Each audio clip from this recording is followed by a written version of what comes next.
வாழ்க வையகம், வாழ்க வையகம், வாழ்க வளமுடன்.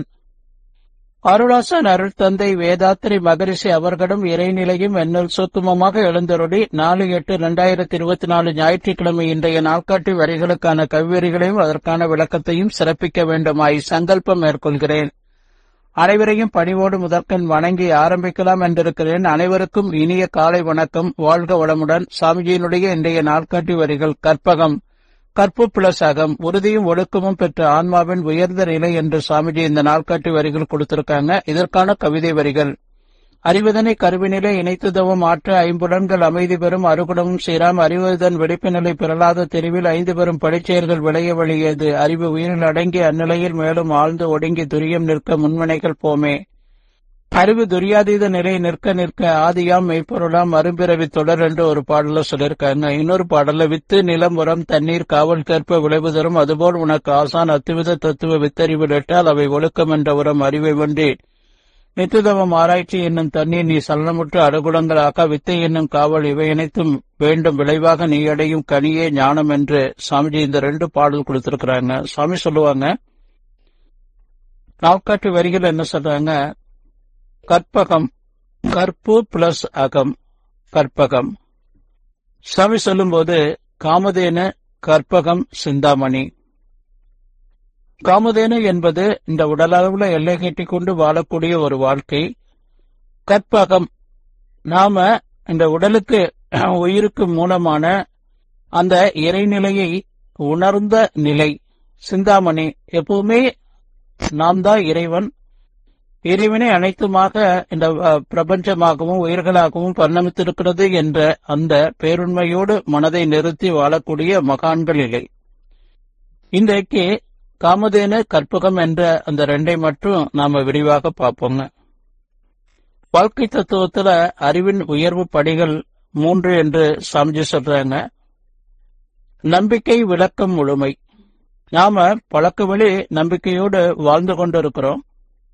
அந்த வாழ்க்கையில நாம பழக்கத்துல நாம என்னென்ன கற்றுக்கொண்டோமோ அதுல நமக்கு தேவையான நல்லதை வைத்துக் கொண்டு தேவையில்லாதவற்றை நீக்கி வாழ்வது சிறப்பு. அது மட்டும் போதாது, நாம நம்முடைய உடல உயிர மனத அறிவை இறையத்து தன்மைக்கு மாற்றிக்கொண்டு வாழும்போதுதான் நம்ம முழுமை பெற முடியும். காமதேனு என்பது என்ன என்று பார்ப்போங்க. நாம இந்த உடலளவுல உடலையே நான் என்று எல்லை கட்டிக் கொண்டு வாழக்கூடிய ஒரு நிலை அந்த காமதேனு என்ற நிலை. பற்றறிவு, கற்றறிவு, முற்றறிவுன்னு சொல்லுவாங்க. உடலளவுல எல்லை கட்டிக் கொண்டு வாழக்கூடிய அந்த ஒரு அறிவு. நாம மனவடக்கலை மூலமாக தவம், மௌனம், தற்சோதனை என்ற நிலையில நம்மளை உயர்த்தி கொண்டு வாழக்கூடிய ஒரு நிலை. பற்றறிவு, கற்றறிவு, முற்றறிவு. அந்த முற்றறிவு நிலைக்கு வாழலாம்.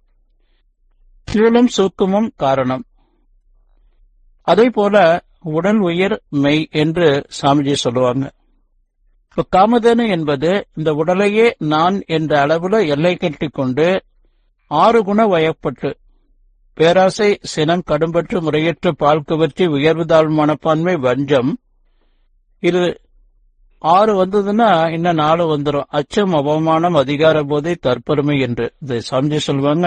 காம, குரோத, லோப, மோக, மத, ஆச்சரியம், தம்பம், தப்பம், சூசை, அசூசை என்று இந்த 10 ஒரு மனிதனுக்கிட்ட வந்துருச்சுன்னா அதுதான் பொய், கொலை, களவு, சூது, பாலொழுக்கு தவறு என்ற 5 பெறும் படைச்செயல்களாக இந்த உலகம் முழுவதும் பரவி நிற்கக்கூடிய இந்த 5 பெறும் படைச்செயல்களுக்கு காரணமே அதுதான் என்பது நாம புரிந்து கொள்ளணும்.